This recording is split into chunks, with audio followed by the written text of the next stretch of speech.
Bonjour à tous, je vous souhaite la bienvenue dans cette nouvelle édition de la BNF dans mon salon. Je suis Agnès Simoret, je suis conservatrice à la Bibliothèque nationale de France, plus particulièrement au département de la musique.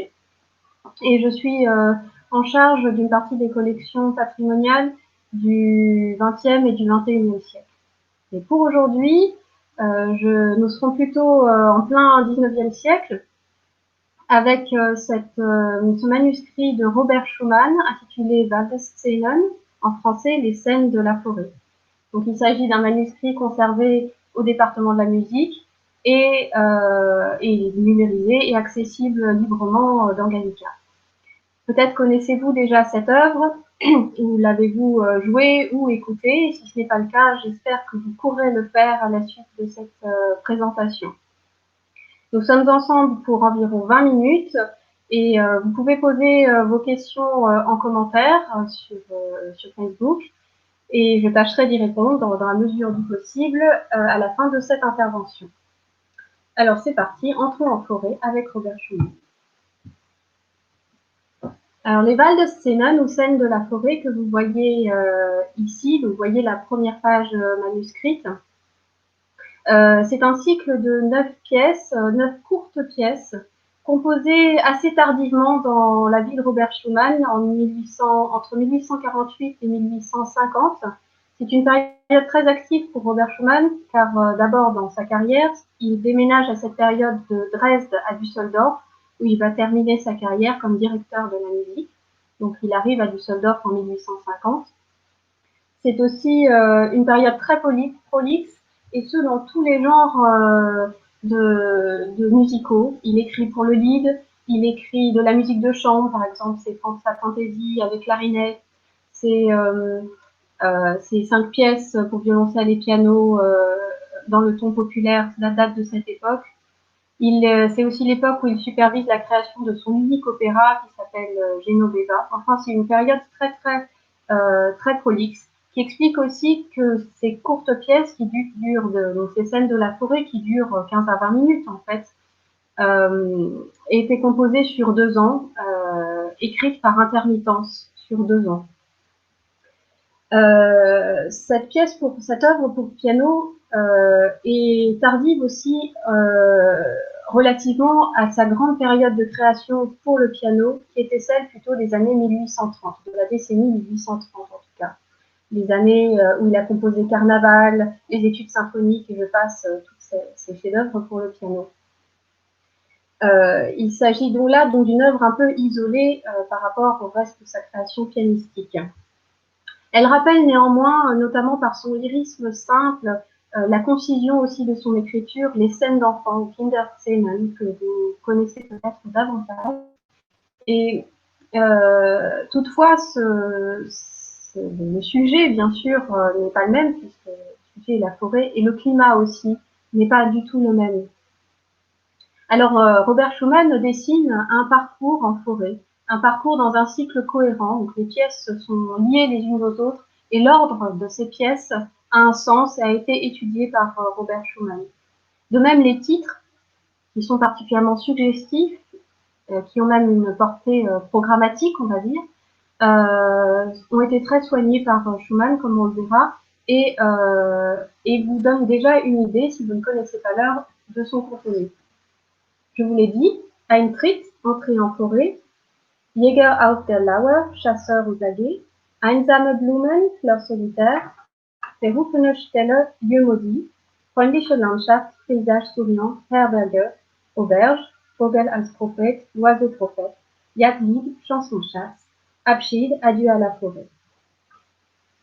Il reprend là un thème assez courant dans le romantisme, qu'il s'agisse de littérature, de peinture et bien sûr évidemment de musique, un thème courant spécialement dans le romantisme. Et là, tout y est, on a la chasse, on entend presque dans Jagdlied le corps résonner, et puis les chasseurs chasser avec virilité, je dirais. On a le thème de la pastorale, on a le thème du fantastique, on a un peu toutes ces visions de la forêt romantique allemande qu'on trouve par ailleurs. La forêt est à la fois un lieu de communion avec la nature, un lieu de bien-être et en même temps un lieu inquiétant ou un lieu fantastique. Je vous montre là la page de titre de la première édition chez Barthold Zelf, un éditeur qui venait de s'installer à Leipzig. Donc une édition, une illustration un peu désuète, mais qui illustre un peu ce thème et cette vision de la forêt. Je me permets également un petit détour, pardon, voilà, un petit détour, pardon, par l'opéra Le Freischütz, qui était composé quelques décennies avant, donc en 1817-1820. Donc voici ici une maquette de décor, puisque cet opéra se déroule en grande partie dans la forêt. Et donc il s'agit d'un opéra de Karl Maria von Weber. Et ce décor et cette maquette de décor est conservée à la bibliothèque musée de l'Opéra, qui est une bibliothèque qui dispose d'une salle de lecture dépendant de la Bibliothèque nationale de France, qui est conservée donc là-bas et qui nous donne un aperçu de la mise en scène au XIXe siècle de cet opéra. Je referme cette parenthèse sur le Freischütz. Pour revenir donc au Val de Senen, nous sommes là sur la page de titre du manuscrit. Et donc, vous pouvez voir le gros tampon rouge au milieu où il y a marqué, si vous arrivez à lire, Charles Malherbe. Il y a aussi une petite clé de sol qui nous rappelle que ce manuscrit, comme pas mal de manuscrits autographes du domaine germanique, provient de la collection d'un musicologue et collectionneur qui avait un réseau important en Europe et qui avait aussi pas mal d'argent, qui a donné ses archives, enfin ses manuscrits à la bibliothèque du Conservatoire de Paris, dont les collections sont entrées au XXe siècle dans les fonds de la Bibliothèque nationale de France. Donc c'est comme ça que la Bibliothèque nationale de France conserve des manuscrits de l'ère germanique qu'on pourrait s'attendre à voir plutôt dans les bibliothèques allemandes, des manuscrits de Liszt, de Schubert, de Schumann notamment. Revenons plus maintenant sur le texte lui-même, sur la page de titre. Alors, vous avez... oui, pardon, excusez-moi. Ce manuscrit, avant toute chose, est un manuscrit de travail de Robert Schumann qui constitue une étape intéressante et importante dans la composition de cette œuvre. On sait qu'il existe des manuscrits dans les bibliothèques de Bonn ou la Bibliothèque nationale d'Autriche. On sait qu'à l'Institut Heinrich Heine en Allemagne, il y a aussi des esquisses ainsi qu'une copie d'un manuscrit par un copiste qui s'appelait Gottschalk, qui date de septembre 1850. Mais ce document-là particulièrement est très intéressant parce qu'il s'agit d'un manuscrit envoyé à son éditeur, le Barthold Zelf dont je vous parlais tout à l'heure, et qui a subi un certain nombre de corrections à la fois sur la musique, mais aussi sur tout le paratexte, et ce jusqu'à la dernière minute avant l'envoi. Et on le voit encore plus si on compare ce manuscrit de Gottschalk, dont je viens de vous parler, avec ce manuscrit devant vos yeux, et que une grande partie de ces corrections sont un peu des corrections de dernière minute. D'ailleurs, Schumann écrivait, lorsqu'il a envoyé le manuscrit ainsi plié en deux, on voit encore d'ailleurs la trace de la pliure au milieu du manuscrit. Il l'a envoyé donc dans une enveloppe à son éditeur et en lui écrivant ceci, une traduction de sa lettre. Vous recevrez ici les Waldszenen, une œuvre à laquelle je me suis beaucoup et longtemps consacrée, puisse-t-elle vous valoir du profit pour votre nouvelle entreprise. Si ce n'est qu'une forêt, du moins un petit trou. Donc effectivement, l'éditeur venait de s'installer et ça fait partie de ses premiers opus édités. Si on se penche encore un peu davantage sur la page de titre, donc on peut y voir le titre, Waldeszenen, 9 Klavierstücke, et en dessous a été rayé un chiffre qui était 8, donc en français 8 pièces pour piano, qui a été remplacé par 9. En effet, la pièce numéro 7, l'oiseau prophète, a été rajoutée à la fin, après, et on verra par la suite, elle se trouve à la fin du manuscrit.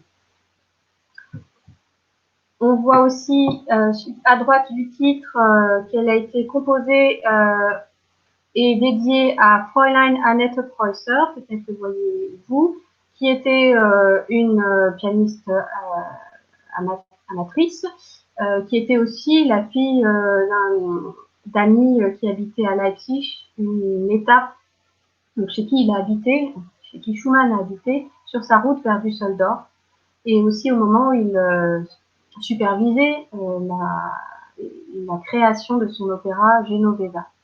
Donc, en cadeau et en remerciement pour les avoir accueillis, il lui a donné ce manuscrit. Après, on voit un certain nombre d'informations qui sont liées à l'éditeur, probablement de la main de l'éditeur. Donc, le numéro d'opus en dessous. Sur votre gauche, les numéros de chaque pièce, 1, 2, 3, 4, 5, 6, 7, 8, 9, avec le nombre de pages pour chacune et ce qui est écrit à droite de cela, le fait de consacrer, de revenir à une nouvelle page pour chaque nouvelle pièce. Donc, des indications liées à la mise en page du manuscrit. Et puis, très intéressant surtout, la date du manuscrit, puisqu'ici, en bas à droite, si on zoome, vous avez la date donc je zoome dessus, du 25 septembre 1850, qui est la date du permis d'imprimer. Or, si on va à la fin du manuscrit, là je suis au folio 15, et bien à la toute fin, on a fertig 6. Januar, donc on a terminé le 6 janvier 1849.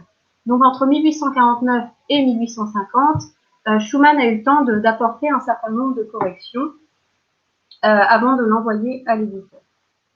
Enfin, dernière remarque sur cette page de titre, on a la fin de la première pièce, entrée.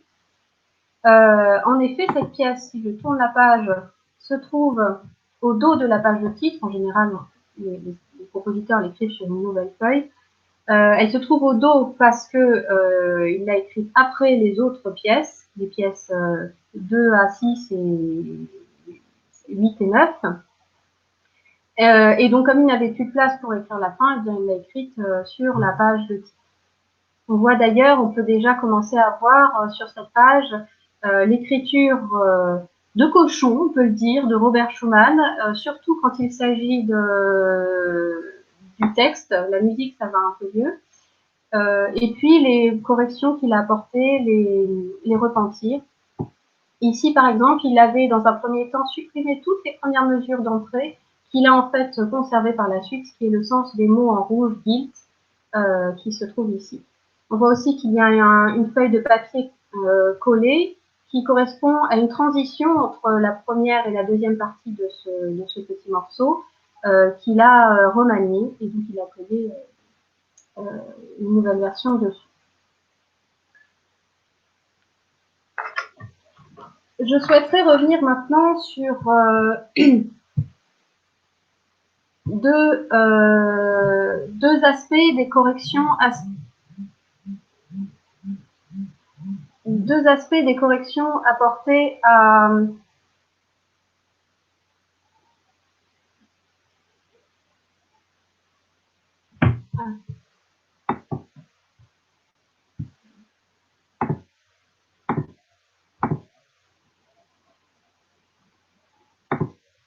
excusez-moi. C'est bon.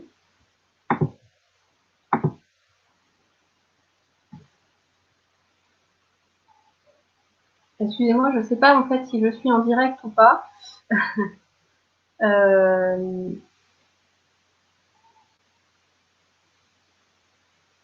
Oui, pardon, excusez-moi.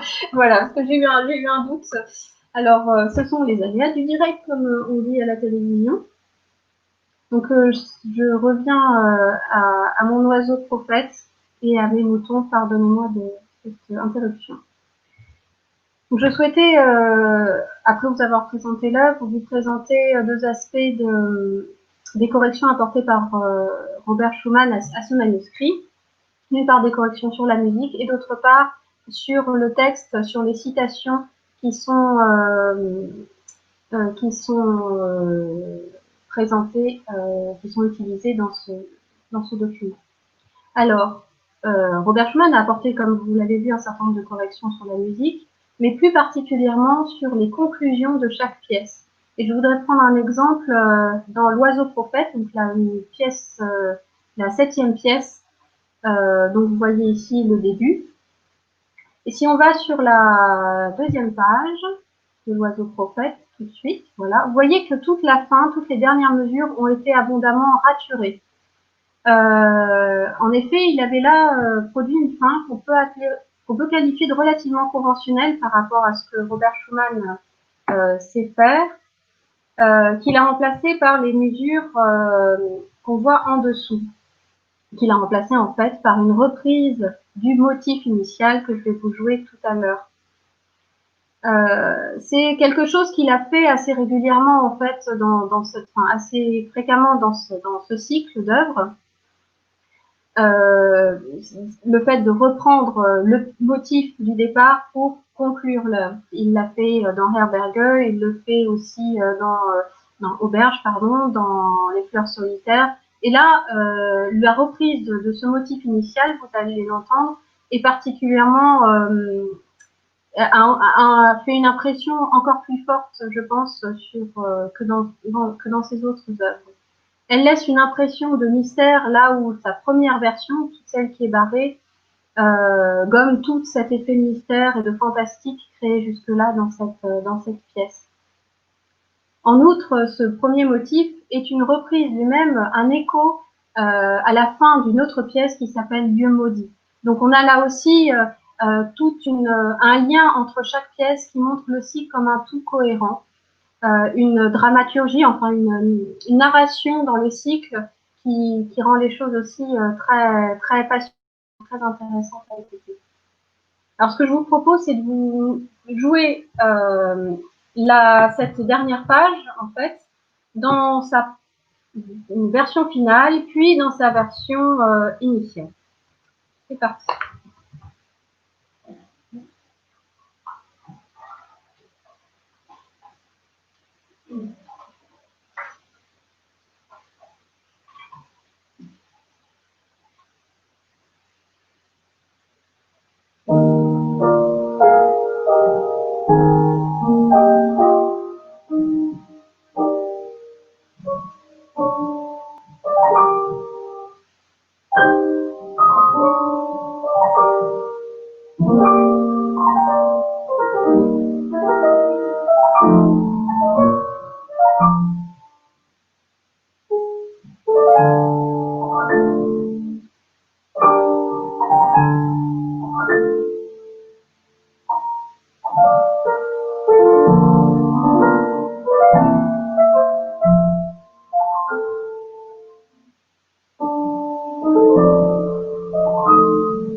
Donc ça, c'était la version finale. Et la version initialement prévue,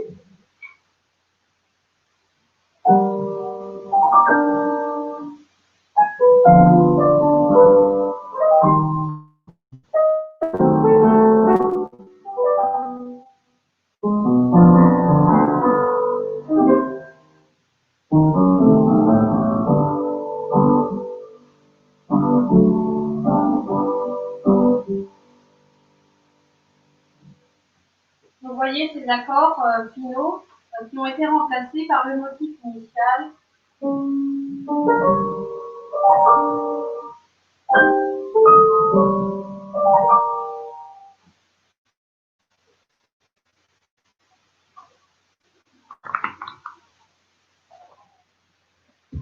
Donc voilà un exemple entre tous les exemples, il me semblait que c'était le plus parlant de tout ce manuscrit.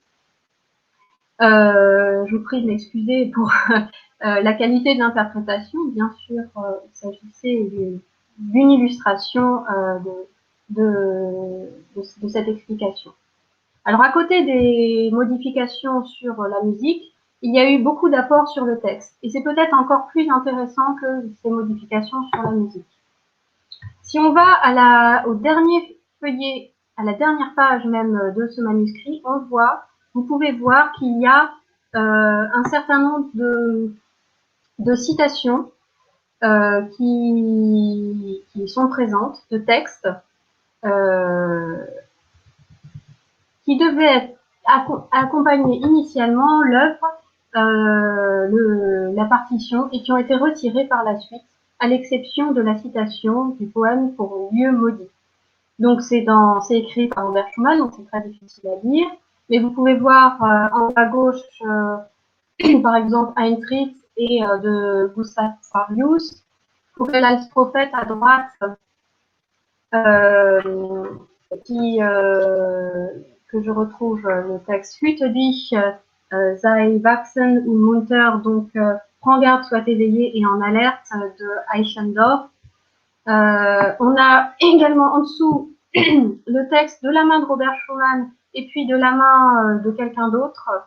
On voit la différence d'écriture à droite et à gauche. Donc pour lieu maudit, dont je peux vous citer en français, je peux vous dire en français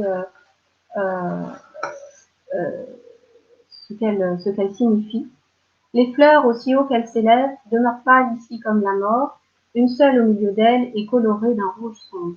Ce n'est pourtant pas du soleil qu'elle tient le reflet, car elle n'en perçoit pas les rayons. C'est dans la terre qu'elle l'a trouvé et dans le sang un trépassé. Donc pour une pièce très singulière dans le cycle dont je vais vous parler dans quelques minutes. Et puis en dessous, vous voyez des poèmes de chasse, les Jagdlied, qui ont été également raturés. Le manuscrit a été découpé après l'écriture par Robert Schumann. On ne sait pas exactement, enfin en tout cas je ne sais pas exactement dans quelles circonstances, mais ce n'est pas une erreur de la numérisation, c'est le manuscrit qui est comme cela. Alors, effectivement, si on revient sur le feuillet 5 à la pièce Lieu maudit du Verrufener, on constate que qu'ici, il a écrit à droite du titre qu'il fallait conserver la citation Die Blumen so hoch sie wachsen, voilà ce qui est marqué, les fleurs aussi haut qu'elles s'élèvent, spécifiquement pour cette œuvre.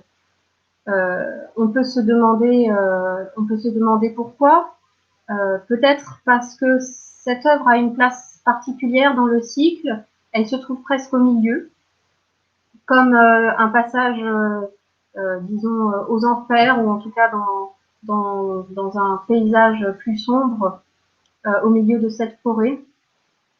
C'est une pièce avec son rythme de croche pointée, avec double croche pointée, c'est-à-dire qu'il fait ta-tam, ta-tam, et aussi son tempo très lent, qui donne un air, qui a un aspect de marche funèbre quasiment.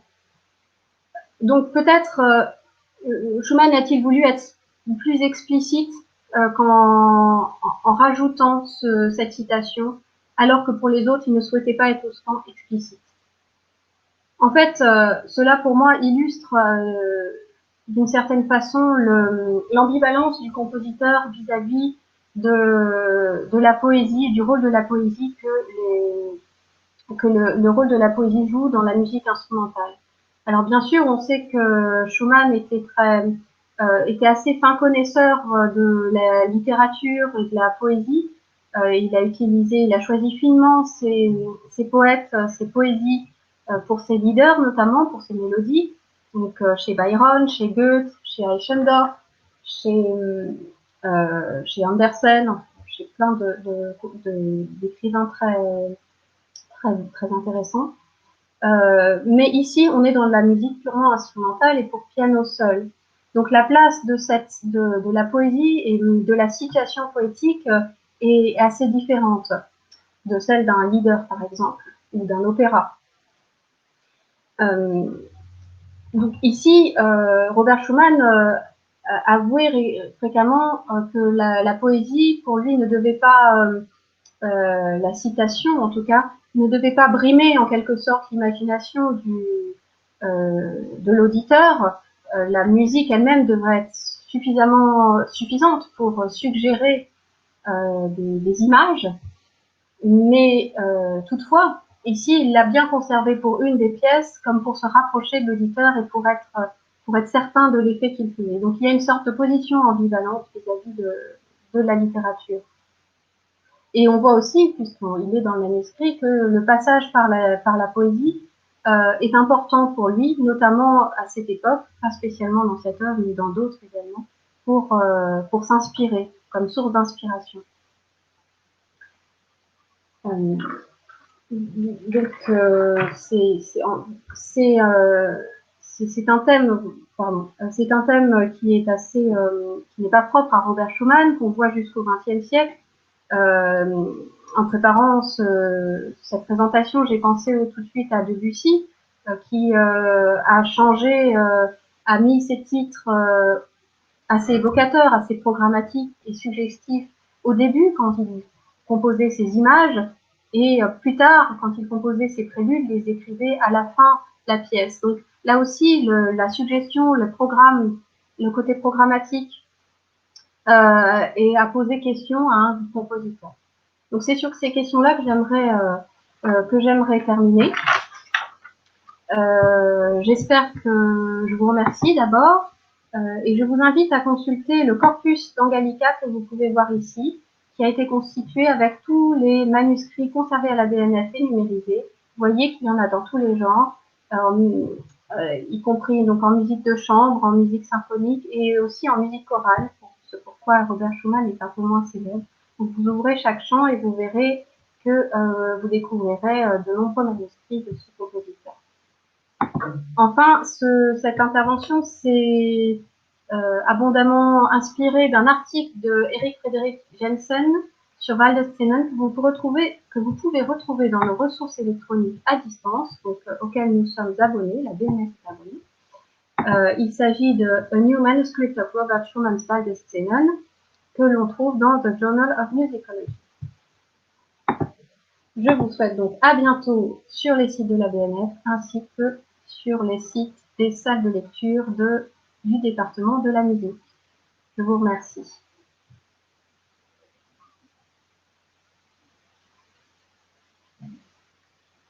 Alors, première question.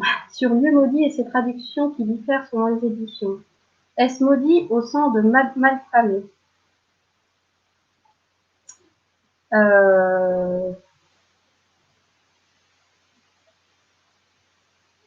Schumann a-t-il précisé le sens dans une lettre? C'est une colle, je ne sais pas.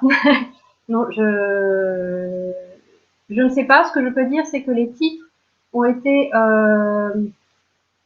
il faudrait se reporter à nouveau à certains articles sur le sujet.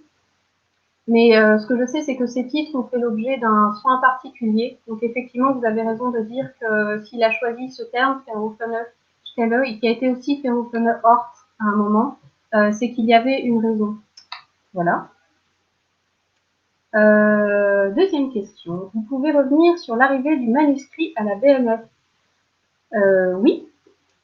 Alors, le manuscrit a été conservé dans les fonds du Conservatoire de Paris et au XXe siècle, il a été décidé pour rationaliser notamment les différentes bibliothèques musicales qui se trouvaient sur Paris, de transférer les fonds du Conservatoire de Paris, en tout cas une grande partie de ces fonds, à la Bibliothèque nationale de France. Et donc c'est comme ça que la BNF dispose d'un fonds très important qu'on surnomme parfois le fonds du Conservatoire. Et parmi ce fonds, il y a beaucoup de manuscrits autographes. Voilà.